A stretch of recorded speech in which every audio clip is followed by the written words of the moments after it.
Want to rise above what holds you back? These are the stories of those fighting that battle. It might also be the story of you. I'm Dan Waldschmidt, author of Edgy Conversations and strategist of billion-dollar companies all over the world. This is Mark Menard, author of The Story of You, the guy who knows a thing or two about never giving up. You're listening to Elevating Beyond. Let's get started.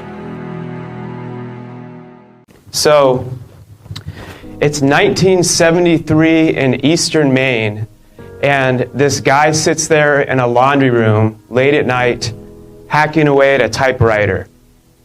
He couldn't afford an office, so he's like wedged in between the washer and the dryer, where he made a little makeshift desk, and he's hacking away late at night on a typewriter, going after his dream. He was married. Him and his wife had a newborn and a toddler. They could barely make ends meet. He was living in a trailer. He was working the overnight shift as a janitor. His wife was working the second shift at Dunkin' Donuts. And he continued to have this dream of writing this story. So he sat there night after night when he wasn't working. Any minute he could find just hacking away at this typewriter. And finally, the manuscript was done. So he sent it into the publisher.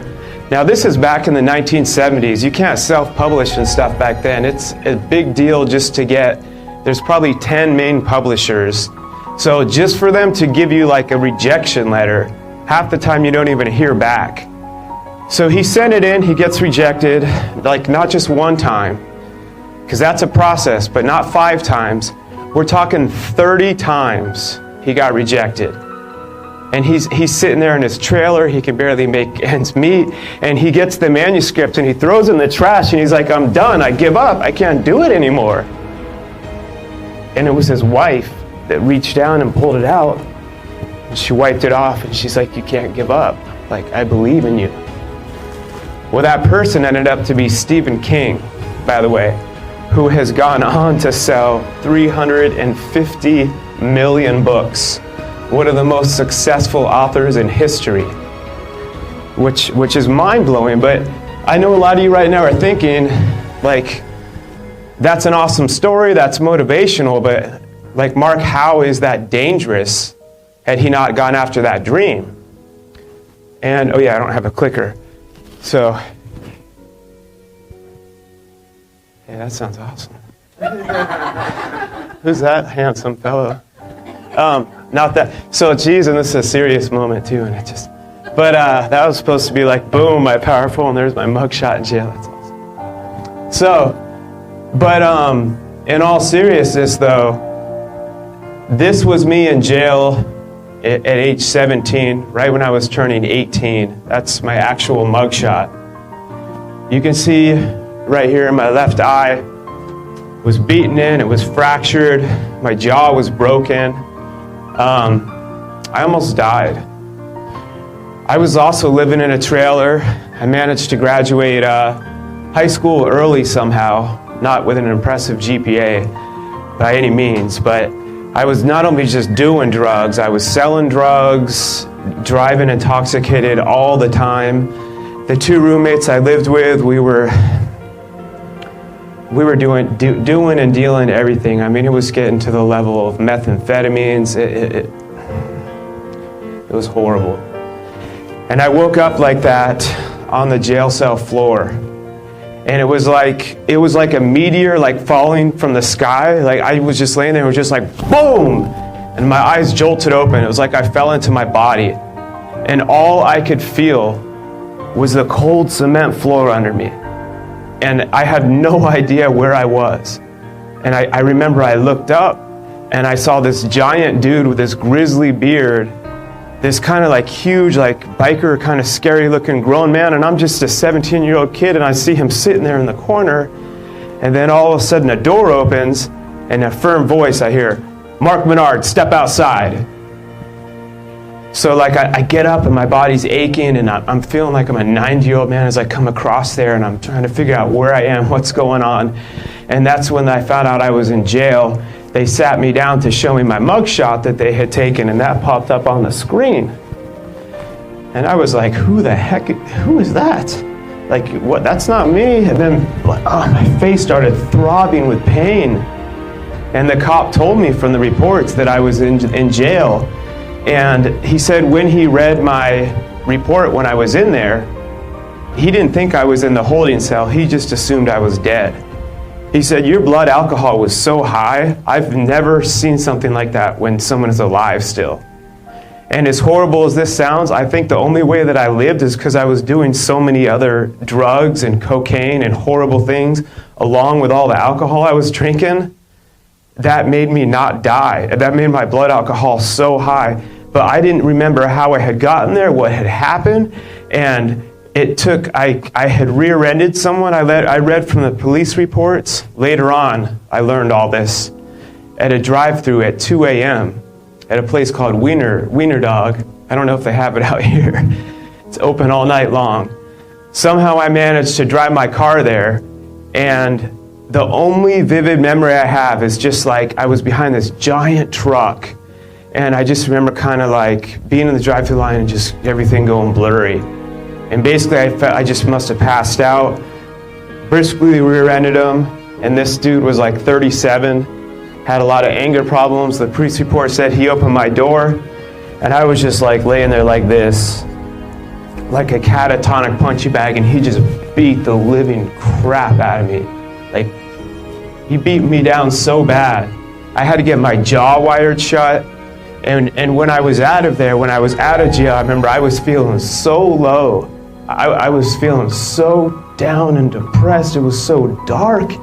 And I was going back and forth between the trailer I was living with and my friends that were doing and selling drugs still. And then I was sometimes staying with my parents. And I remember I was just trying to figure stuff out. Like I was having suicidal thoughts. And the thing where Stephen King ties in this story is I randomly came across a book. And this is cool because I found the actual book.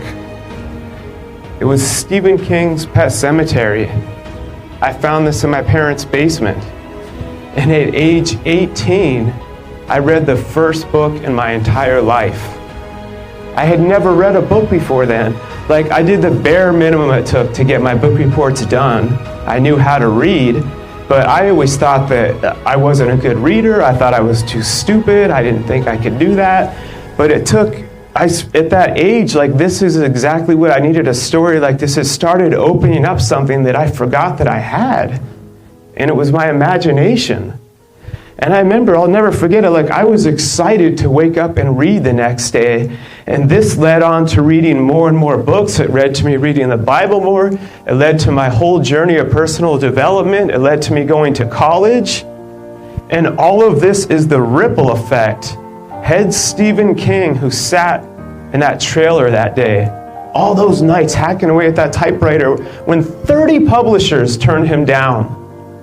Had he given up on his dream?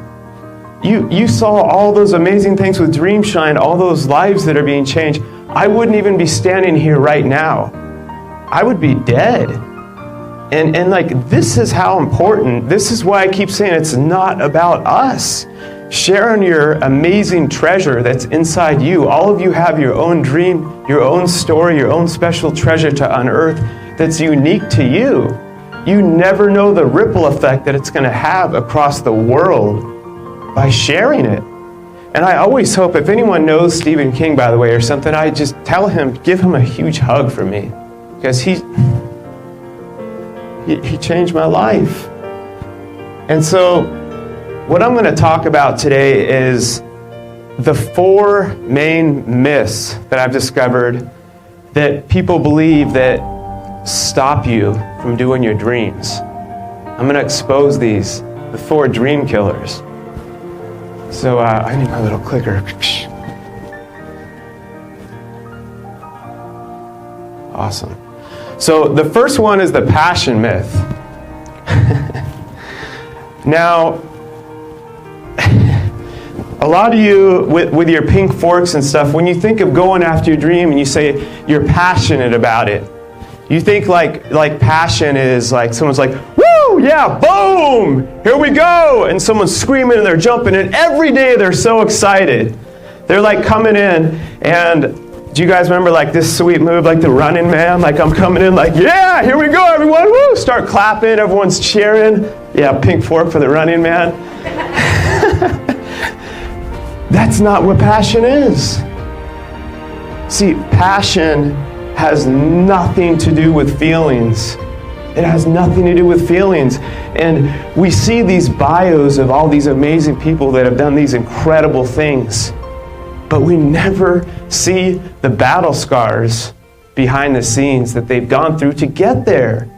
Like I have mine, you can look at it, and it shows like owner of Dreamshine, best-selling author, and everything looks so great, but you don't see the real battle that takes place behind the scenes. And when I'm talking about passion, when you're continuing to go after your dream, whatever it is for you, whatever level you're at, if it's sharing your story, if it's writing your book, if it's building your business, if it's going after that marriage again, sometimes the scariest part is to have hope again. Because if you have hope, that puts you at risk of failing. And isn't it so much easier to just... I was at a time where we were separated in our marriage years ago. And I remember we were separated and we were going to start doing counseling. And I remember it was like, I don't want to do that anymore. Because honestly, I was afraid to hope again. Because I had finally started to get to, okay, we're going to be separated now. This is the way it's going to be. And when we talked about that, I'm scared to hope again, because that means I have to open up, not only to fail, but that means we have to open up to be vulnerable. That means we have to open up to having more adversity. That means we have to open up to actually someone else can turn us down. Our dreams can fail. We can write our books. They can get rejected by 30 publishers. So what you need to have, and by the way, my wife and I have been now married for 12 years and have 5 kids. So we've worked it out. But I wasn't doing the Running Man and jumping up and down and doing jumping jacks every day as we were going through that process. But I was passionate about our marriage because I was committed to something that was bigger than us. And as all of you are going after, whatever it is that your dreams are, whatever it is that you're working on, you have to have something that's bigger than you, or else you're going to give up along the way. And when you saw that about Dreamshine, you don't see that when I went to open Dreamshine, it was the recession. It was 2007. And my office was literally in a barn. I had just got married. We had 2 kids back to back. I was teaching special education. And I left that job to start Dreamshine full time. I had spent a year behind the scenes opening that up. Nowhere would give me a business loan. And I had good credit. Every place turned me down. So also during that time, I applied for this Bachelor of Nursing School. It was this really accelerated program. I had worked really hard to get into it. I had applied to it like a year earlier. And because I had my degree, it would have worked out. It was like a 9-month program. I would have got out, and I would have started off making like $65,000 a year with full benefits. That would have been doing good. And I just got accepted into that program right when, like, it's so funny the way God works. Right when Dreamshine got like accepted to be open as an agency, like literally the next day, I get accepted into this accelerated BSN program that I had been trying to get in for years. And I knew I couldn't do both of them at the same time. So I had to respectfully turn that down. And I remember the ladies like, Mark, are you sure about this? Do you realize how hard it is? We only pick like 50 people out each year for this, out of thousands. And by the way, if you turn this down, you'll have to reapply. This means like 4 or 5 years. We have kid number 2 on the way. It's the recession. My office is in a barn. and then to top it off, I told him, no, I'm going after it. And to top him off, like, I'm sitting there, we're getting ready to start Dreamshine. We don't even have our first client enrolled yet. And I get a phone call from a lady that works very high up at the state. And that was back when we had flip phones. So I flip my little phone open. I'm 26 years old at the time. Dreamshine hasn't even opened yet. I still to this day don't know how she heard about me. I was making brochures on a Word program and mailing them back before you could scan and email. I'm actually mailing them in the real mail, dropping them off everywhere. I had a fax machine that was connected through an extension cord in the barn. And I answer the phone, and on the other end, this lady's like, "Hi, I'm so-and-so." I don't need to mention her name, but she made it very clear. I work very high up at the state next to the governor. We've been doing it this way for 35 odd years, and I'm just calling you to do you a favor to let you know you shouldn't open Dreamshine. And I'm like, who? What? How did you get my number? Is this a joke? Why are you? And then I said, "Are you threatening me?" And she goes, "Oh no, I'm not threatening you. I'm just letting you know that we've been doing it this way. We have all of our own programs that the state owns. We control the funding, and it's not going to work out for you, and I'm trying to help you." I said, "Thank you so much for your help. Don't ever call me again." And I hung up. Again, passion. I'm not doing jumping jacks and doing the running man in this moment. When people say, when you're going after your dream, when they say you're going to enjoy it and you'll never have to work another day in your life again, people get that kind of twisted and they think that means you're going to be, yes, everything's going to be awesome. The thing is, you're going to work harder than you've ever had to work in your life, but it's going to be different because you're going to connect it to your why. And for me, it was this young man named Brian Brooks. I don't know how many times I've told this, and I can barely not ever do it without tearing up, but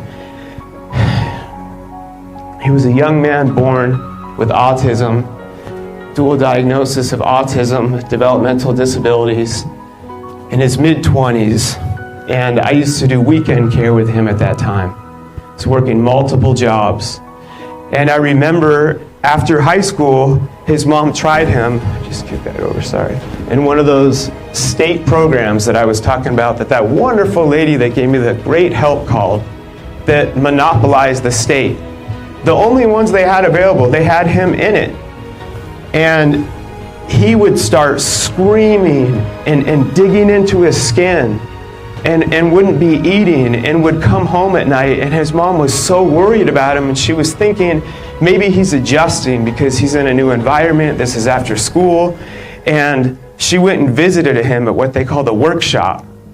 And it was like this giant warehouse with these horrible fluorescent lights. I was describing it on there. And she saw him, and all this she let him do is he just sat there, and he's an active young man. And he was digging so much into his skin that it'd be bleeding, and there'd be blood coming out, and he was ripping out the scabs. She'd go to take him in the morning, and he would just be screaming every day. So she had to quit her entire career. She's a single mom raising him. And he couldn't be left home alone. He's very high functioning in a lot of ways, but he needs assistance with eating.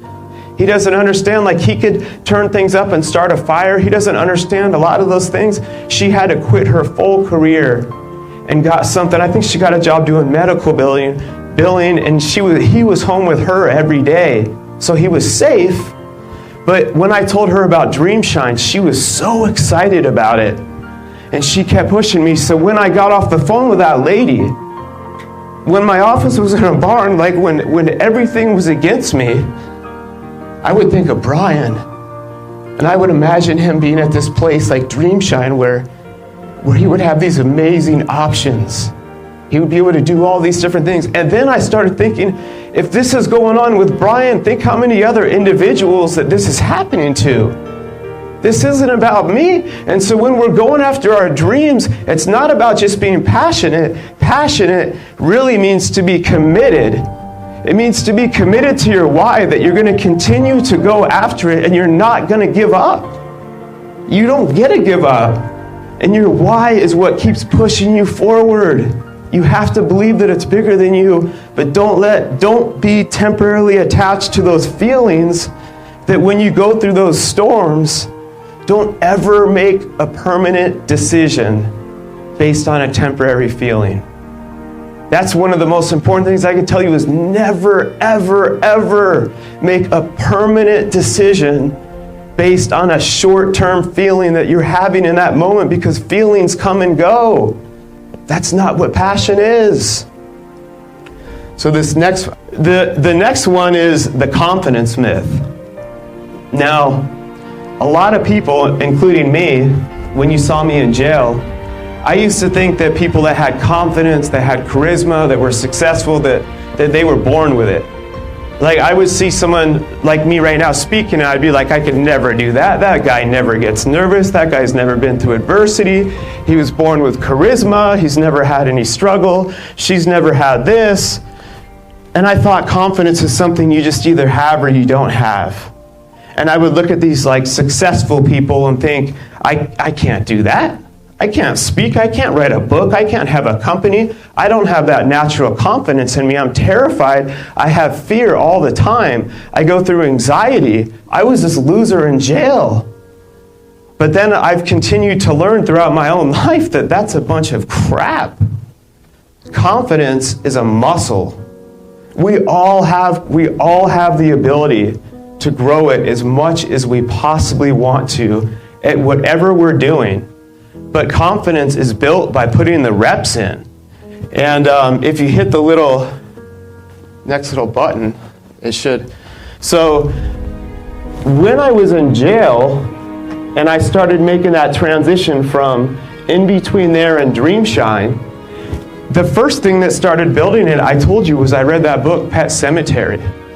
And one of the greatest things that is like steroids to confidence is adversity.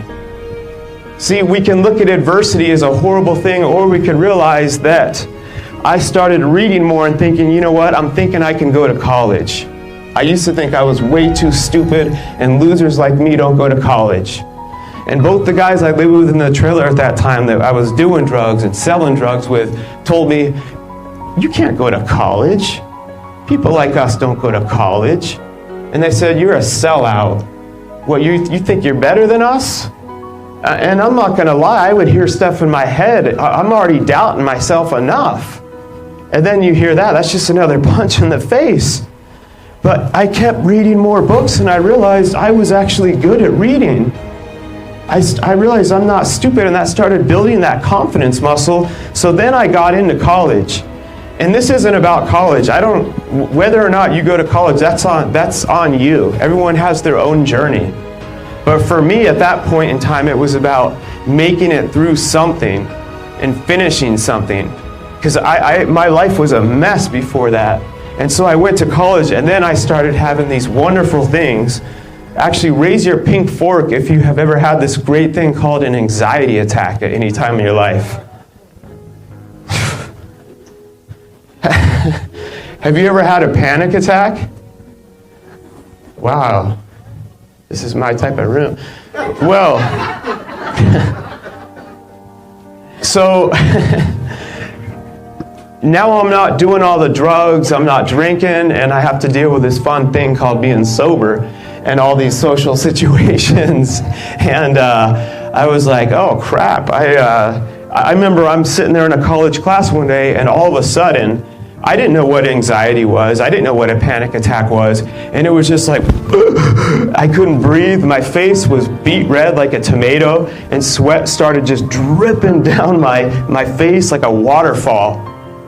and I thought I was going to die. And I'm like looking, and I'm in college, I'm looking around like there's these like tough, I'm working out in the gym, there's like my tough dudes in there, there's like these hot, pretty girls in there, and I'm like trying to be cool and play it off and thinking I'm having a heart attack and dying at the same time and sweating. and I tried to nonchalantly go to the bathroom, and I remember I would go to the bathroom, I'd be splashing water on my face like, God, please help me. Just what is going on? And I started researching what anxiety was, what panic attacks were, and I realized more and more that this is something that I know some people. They tried me on some medications, and that for me personally made it worse. But I'm not telling people whatever works for you. But for me, in a lot of areas, it made things even escalate. And I kept realizing, well, if I'm not actually having a heart attack, I guess I'm not gonna die, although I'd wake up even at night like, and I couldn't breathe, and it would just come out of nowhere. And then I started having a fear that it was gonna happen, so I would start missing class, because I'd start going to that place called worry in our head. That's the worst place that you could ever go. Like, as soon as you go there, leave as fast as you can. Because I'd worry, I'd dwell, and I'd start having like a pre-panic attack before I even went to class. And I realized it was something that I had to go through, and what I did, how your confidence builds by the reps, is I look back and I'm like, you know what? If I got through being in jail, if I got through almost dying and living with those guys, and now I'm able to go to college, I can get through this. And for me, college wasn't even about education. It became about perseverance. It taught me that if I continued to persevere just one day, one step at a time. Remember, I was telling you all earlier, I dropped speech class 3 times because I was so terrified to speak in public. The anxiety and panic attacks didn't just magically disappear. That's the thing about confidence. It's a muscle, and you keep building it along the way. So then, as I opened Dreamshine, I was able to reflect on that adversity I went through with jail, the panic attacks, and I realized those adversities, like I said, that's like steroids. It helps build that confidence muscle more and more. So when I'd face something else, I'd say I got through that, and I thought that would be impossible. Now I'm faced with this next impossible. And I've said this before, impossible, because like in all the movies, if you watch every movie, impossible is always how it starts, and impossible is actually where every great adventure begins.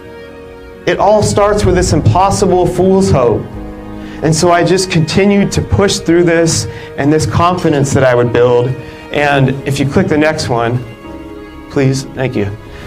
So Dreamshine's growing, it's doing awesome, we're growing, and then all of a sudden, God puts this vision of me speaking to all these people. He put this thing in my head and my gut. We were talking earlier about follow your instincts. What was that great thing? Trust your instincts. Sometimes I get kind of pissed. Obey. So I tried everything I can not to obey these instincts when God showed me in a freaking stadium filled with hundreds of thousands of people speaking. And I'm like, what? And I'm like, what the heck is that? Get that out of me. What is that? I don't want the spotlight or any of that thing. What is this about, God? And it kept coming. It's like when you have something that keeps, it's not like this audible voice comes from the sky for me. It's kind of like this pulling at your gut. And all of you that have that, for whatever it is that you want to go after, like you have this little pulling and it doesn't go away, that's what you're supposed to be doing. The good news and the bad news, it's always the scarier thing. Yeah, it is. But guess what? Each little scary thing you get to builds that confidence muscle even stronger. And I learned along that journey, it allows you to activate your faith.